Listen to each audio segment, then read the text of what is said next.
El eco de mis propios pasos en el pasillo era el único ritmo que marcaba mis días.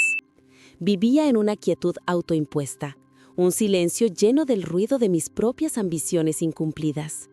El mundo, allá afuera, más allá de la ventana empañada de mi habitación, giraba a una velocidad que me parecía un insulto.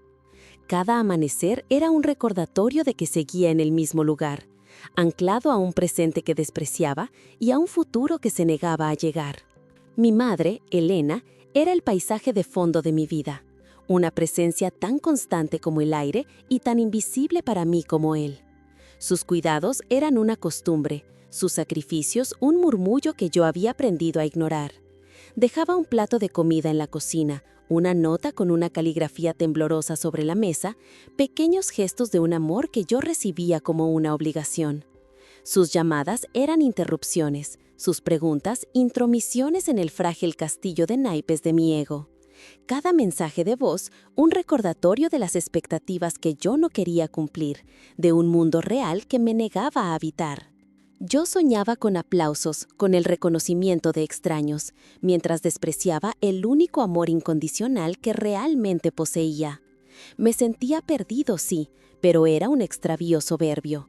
Culpaba a las paredes de mi ahogo, al silencio de la casa por mi falta de inspiración, a mi madre por atarme a una realidad que no sentía mía. No veía que era yo quien había construido mi propia jaula, con los barrotes de la indiferencia y el cerrojo del egoísmo. Vivía atrapado en el ámbar de mis propias excusas, culpando al mundo por no reconocer una grandeza que yo mismo no me molestaba en construir. Una tarde, el sol se colaba por la persiana a medio bajar, dibujando líneas de polvo en el aire. El móvil vibró de nuevo sobre la mesa. Mamá, otra vez. Lo ignoré, como siempre. Pero esta vez la insistencia era distinta, un pulso urgente que traspasó mi apatía. Deslicé el dedo con fastidio para contestar, pero la voz que respondió no era la suya. Era una voz extraña, serena y profesional. Una voz que no pertenecía a mi mundo y que, con solo unas pocas palabras, estaba a punto de demolerlo por completo. La voz al otro lado de la línea era un bisturí, cortando el tejido de mi realidad con una precisión fría y desinfectada. Unas pocas frases, pronunciadas con una calma profesional que resultaba obscena, bastaron para derribar el castillo de naipes de mi autocompasión. Accidente de tráfico, estado grave, hospital clínico. Cada palabra era un martillazo contra el cristal de mi indiferencia, y con cada golpe una nueva grieta se abría en el mundo que había construido a mi alrededor. El teléfono se deslizó de mi mano y golpeó la alfombra con un sonido sordo, insignificante. El silencio que siguió ya no era el mío, ya no era mi refugio. Era un vacío inmenso, un abismo que se había tragado el murmullo constante del amor de mi madre, ese sonido de fondo que yo había dado por sentado toda mi vida.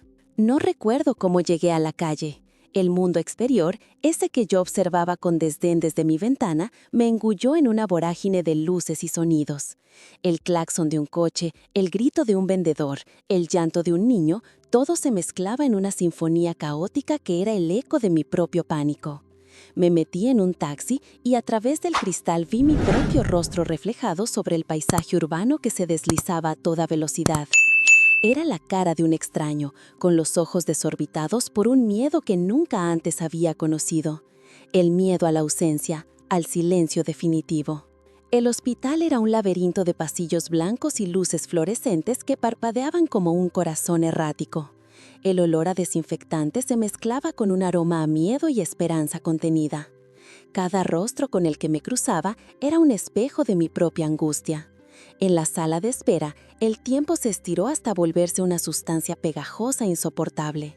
Cada segundo era una tortura, cada tic-tac del reloj en la pared, una cuenta atrás hacia un veredicto que no estaba preparado para escuchar.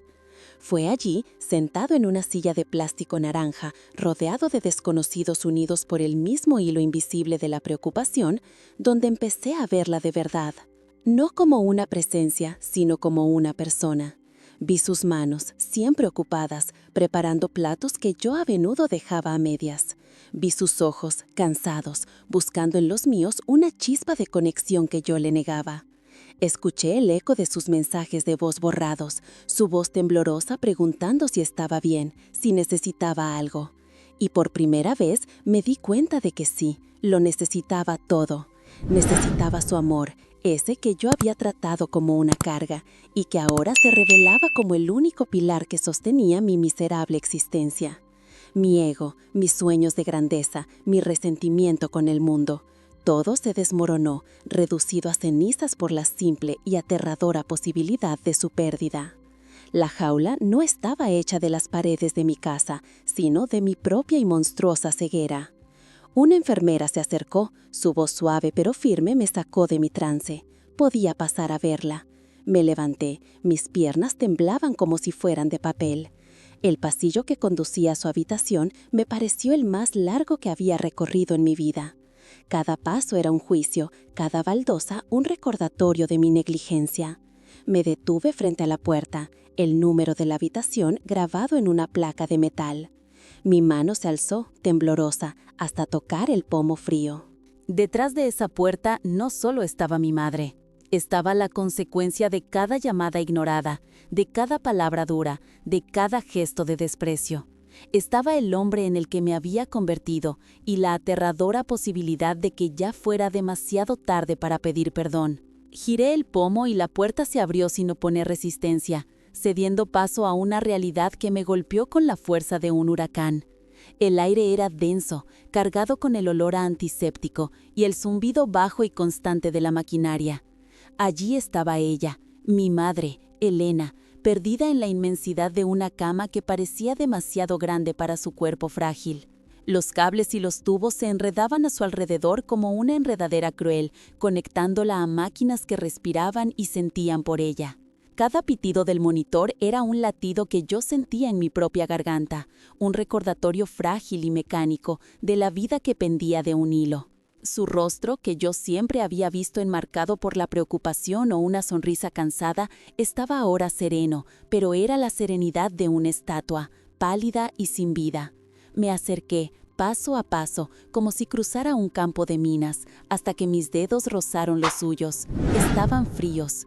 Y en ese contacto helado, todo mi mundo de excusas y resentimientos se quemó hasta los cimientos. Los días se fundieron en una vigilia interminable.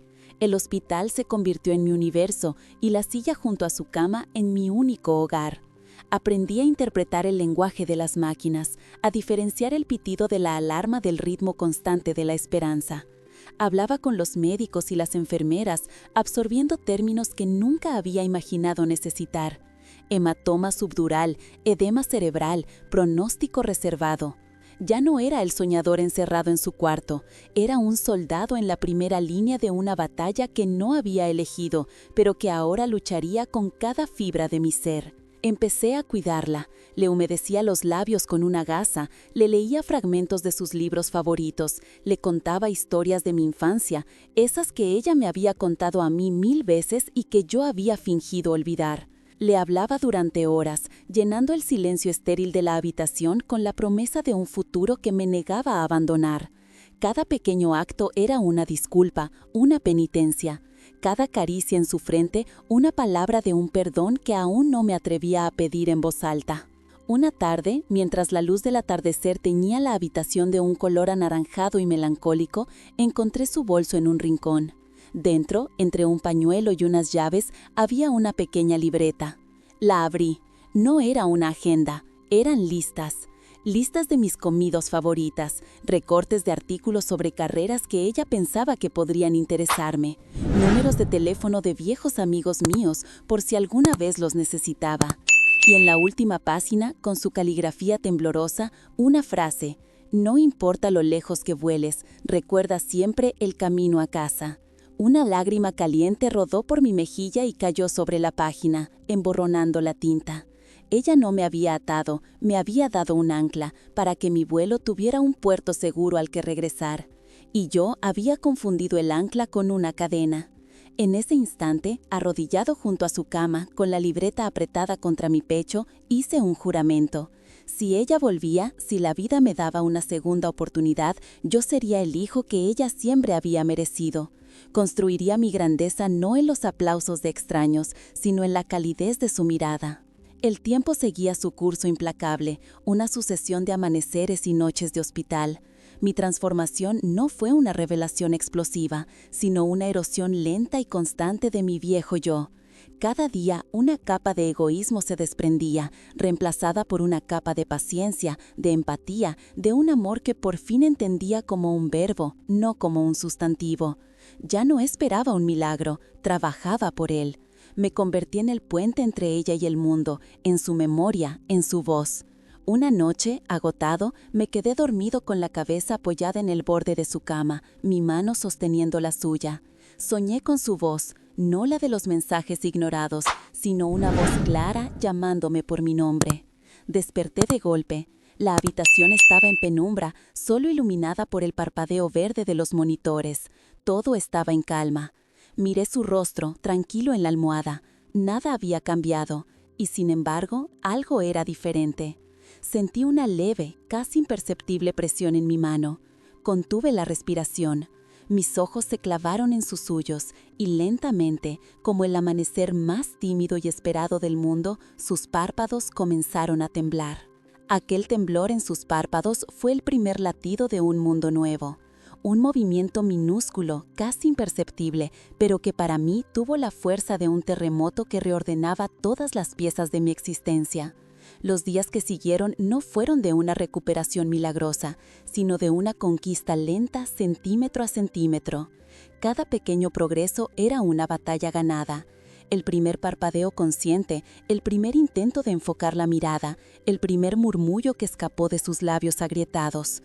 Yo estaba allí para cada uno de ellos, no como un espectador, sino su escudero. Aprendí a celebrar victorias que antes me habrían parecido insignificantes, un sorbo de agua, un dedo que se movía a voluntad, una palabra balbuceada que sonaba como mi nombre. La rehabilitación fue nuestro nuevo campo de batalla y a la vez nuestro santuario. En el gimnasio del hospital, yo era sus piernas cuando las suyas flaqueaban.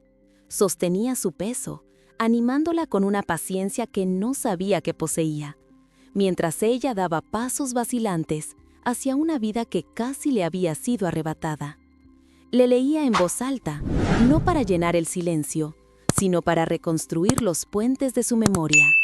Y en sus ojos, a veces nublados por la confusión, empecé a ver destellos de la mujer que siempre había sido. Ya no era el hijo egoísta esperando ser servido.